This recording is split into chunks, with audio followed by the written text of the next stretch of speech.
ಗದಗ ಜಿಲ್ಲಾ ನ್ಯಾಯಾಲಯಕ್ಕೆ ಆತ್ಮಾಹುತಿ ಬಾಂಬ್ ಬೆದರಿಕೆ ಇಮೇಲ್ ಬಂದಿರುವ ಹಿನ್ನೆಲೆಯಲ್ಲಿ ಮಂಗಳವಾರ ಭದ್ರತಾ ಕ್ರಮಗಳನ್ನು ಪೊಲೀಸ್ ಇಲಾಖೆ ಕಟ್ಟುನಿಟ್ಟುಗೊಳಿಸಿದೆ.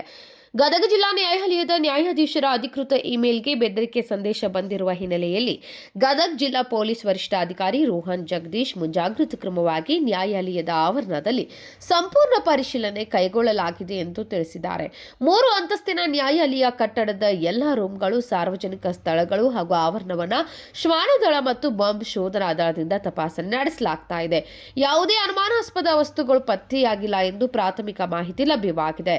ಮೇಲ್ನೋಟಕ್ಕೆ ಈ ರೀತಿಯ ಇಮೇಲ್ಗಳು ಹಲವು ಕಡೆಗಳಿಗೆ ಹೋಗಿರುವ ಮಾಹಿತಿ ಇದ್ದು, ಜನರಲ್ಲಿ ಭಯ ಹುಟ್ಟಿಸುವ ಉದ್ದೇಶದಿಂದ ಇಂತಹ ಬೆದರಿಕೆ ಸಂದೇಶಗಳನ್ನು ಕಳುಹಿಸಲಾಗುತ್ತಿದೆ ಎಂದು ಎಸ್ಪಿ ರೋಹನ್ ಜಗದೀಶ್ ತಿಳಿಸಿದ್ದಾರೆ.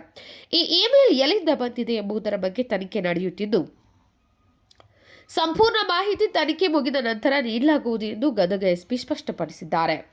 ನಮ್ಮ ಜಿಲ್ಲಾ ಪೊಲೀಸ್ ಕಂಟ್ರೋಲ್ ರೂಮಿಗೆ ಮತ್ತೆ ನಮ್ಮ ಅಧಿಕಾರಿಗಳಿಗೆ ನಮ್ಮ ಕೋರ್ಟ್ ಇಂದ ಸುಮಾರು ಒಂದು 11:50 12 ಗಂಟೆ ನಡುವೆ ಮಾಹಿತಿ ಬರುತ್ತೆ. ಈ ರೀತಿ ಒಂದು ಬಾಂಬ್ ಥ್ರೆಟ್ ಮೇಲ್ ಬಂದಿದೆ ಅಂತ ಹೇಳಿ ನಮಗೆ ಮಾಹಿತಿ ತಿಳಿಸ್ತಾರೆ. ಮಾಹಿತಿ ಗೊತ್ತಾಗಿದ ತಕ್ಷಣ ಎಲ್ಲ ನಮ್ಮ ಅಧಿಕಾರಿಗಳು ಮತ್ತೆ ಸಿಬ್ಬಂದಿಗಳು ಈ ಒಂದು ನ್ಯಾಯಾಲಯಕ್ಕೆ ನಾವು ಭೇಟಿ ಮಾಡಿರ್ತೀವಿ. ಭೇಟಿ ಮಾಡಿದ ಸಂದರ್ಭದಲ್ಲಿ ನಮ್ಮ ಬಾಂಬ್ ಸ್ಕ್ವಾಡ್ ಏನು ನಿಯಂತ್ರಣ ಮಾಡಲಿಕ್ಕೆ ನಮ್ಮ ಹತ್ರ ಏನಿದೆ ಎಲ್ಲ ಎಕ್ವಿಪ್ಮೆಂಟ್ಸ್, ಮೆನ್ ಅಂಡ್ ಮೆಟೀರಿಯಲ್ಸ್ನೆಲ್ಲ ಡಿಪ್ಲಾಯ್ ಮಾಡಿ ಇಲ್ಲಿಗೆ ನಾವು ಕರೆತಂದಿರ್ತೀವಿ. ತಾವು ಈಗಾಗಲೇ ನೋಡಿರೋದ್ರ ಪ್ರಕಾರ ನಮ್ಮ ಎಲ್ಲ ಕೋರ್ಟಿನ 3 ಅಂತಸ್ತಿನ ಕಟ್ಟಡ ಮತ್ತೆ ಅದರದ್ದು ಪಬ್ಲಿಕ್ ಏರಿಯಾಸ್ ಮತ್ತೆ ರೂಮ್ಸ್ ಈ ಎಲ್ಲ ಜಾಗದಲ್ಲೂ ನಮ್ಮ ಶ್ವಾನದಳ, ನಮ್ಮ ಡಾಗ್ ಸ್ಕ್ವಾಡ್ ಆಲ್ರೆಡಿ ಎಕ್ಸ್ಪ್ಲೋಸಿವ್ಸ್ ಏನು ಟ್ರೈನ್ ಆಗಿದೆ ಅದು ಎಲ್ಲ ರೀತಿ ಚೆಕ್ ಮಾಡಲಿಕ್ಕೆ ನಮ್ಮ ಸಿಬ್ಬಂದಿಯವರು ಕಾರ್ಯವೈಖರಿಯಲ್ಲಿ ಈಗ ಆಲ್ರೆಡಿ ಅವ್ರನ್ನ ತೋರಿಸ್ಕೊಂಡಿದ್ದಾರೆ.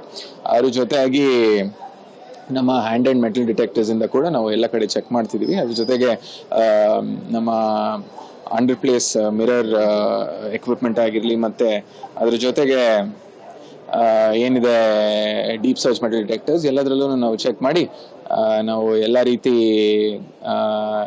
ಏನೇನು ಕಾರ್ಯನ ಒಳಗೊಡ್ಬೇಕು ಎಲ್ಲ ಒಳಗೊಂಡಿದೆ.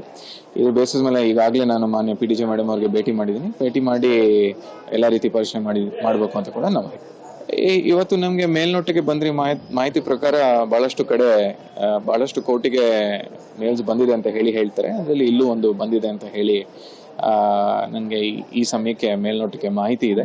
ಪಬ್ಲಿಕ್ ಅಲ್ಲಿ ಒಂದು ಫಿಯರ್ ಪರ್ಸೆಪ್ಷನ್ ಕ್ರಿಯೇಟ್ ಮಾಡ್ಲಿಕ್ಕೆ ಬಹುಶಃ ಇರ್ಬೋದು, ಅಥವಾ ಜಸ್ಟ್ ಪ್ಲೇನ್ ಮಿಸ್ಟೇಕ್ ಕೂಡ ಮಾಡ್ಲಿಕ್ಕೆ ಇರ್ಬೋದು. ಸೊ ಬಟ್ ಆದ್ರೂ ಸಹ ನಾವು ಯಾವ ರೀತಿ ಮುಂಜಾಗ್ರತೆ ಕ್ರಮ ಜರುಗಿಸ್ಬೇಕು ಅದನ್ನ ನಾವು ಮಾಡ್ತಾ ಇದೀವಿ. ಇದ್ರ ಬಗ್ಗೆ ಹೆಚ್ಚಿನದಾಗಿ ಎಲ್ಲಿಂದ ಬಂತು, ಯಾರು ಕಳಿಸಿದ್ರು ಅದನ್ನ ಕೂಡ ನಾವು ಮುಂದೆ ತನಿಖೆಯಲ್ಲಿ ಪರಿಶೀಲನೆ ಮಾಡ್ತೀವಿ. ಈಗ ನೋಡಿ, ತಮ್ಮೆಲ್ಲರಿಗೂ ಗೊತ್ತಿರೋ ಹಾಗೆ ಒಂದು ಯಾವುದೇ ಇಮೇಲ್ ID ಆಗಿರ್ಲಿ ಪಬ್ಲಿಕ್ ಡೊಮೇನ್ ಅಲ್ಲಿ ಅವೈಲೇಬಲ್ ಇದ್ರೆ ಯಾವುದೇ ಒಂದು ವ್ಯಕ್ತಿ ಅದನ್ನ ಮಿಸ್ಯೂಸ್ ಮಾಡ್ಕೊಳ್ಲಿಕ್ಕೆ ಎಲ್ಲ ರೀತಿ ಸಾಧ್ಯತೆ ಇರುತ್ತೆ. ಸೊ ಆ ಸಮಯದಲ್ಲಿ ಒಂದ್ ಸ್ವಲ್ಪ ಮಿಸ್ಚಿಫ್ ಮಾಂಗರ್ಸ್ ಮಾಡಿರ್ಬೋದು ಅಂತ ಹೇಳ್ಬೋದು. ಬಟ್ ಆದ್ರೆ ನಮ್ಮ ತನಿಖೆಯಲ್ಲೇನೆ ಇದ್ರ ಬಗ್ಗೆ ನಾವು ಸ್ಪಷ್ಟನೆ ನೀಡಲಿಕ್ಕೆ ಸಾಧ್ಯತೆ ಇದೆ.